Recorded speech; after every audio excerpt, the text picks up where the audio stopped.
So it's been about 5 years since I posted a video, but I ran into a unique problem with a customer's bike, and I figured I'd share it with you guys. I have this '01 RC51 here, and it had a weak spark condition. So I went ahead and I checked the CDI box, and the CDI box is supposed to have two 5-volt digital inputs from the PCM, and it's also supposed to have two minimum 100-volt outputs that you're supposed to test with a peak voltage tester. I did not have one, but I did have a scope, so I was able to see that it had everything that it did need going into the module itself, but it wasn't putting out enough voltage. It was about 21 volts, which gave it a weak spark. So I checked online, and needless to say, they're pretty hard to find now. So I wanted to do some research. And of course, when you're looking around, you find some interesting things that people do. One of the things they said was, you can go ahead and you can cut out the silicone on the backside and replace the two output transistors.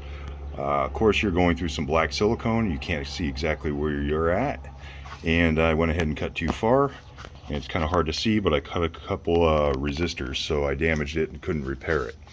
So the next step was to see if there was anything I can do to replace it, because the only one I found, I think, was $300 used, and buying a used part, you're always taking a chance.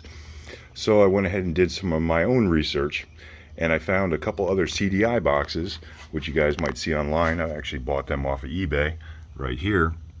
And there are DC input CDI boxes for ATVs.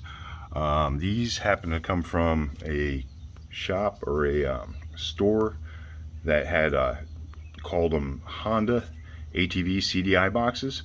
So I went ahead and purchased two of them. They also came with wiring, and they came with a coil that you really don't need.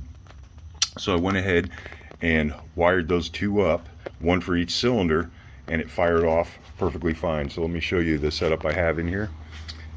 And you can see I've got one right over here, and I've got one right over here. So one is for each cylinder.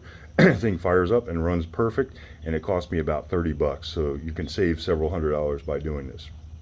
At the end of this video, I'll put up a schematic that you guys can see, and a picture of the store of where I purchased these. Have a good one. Bye.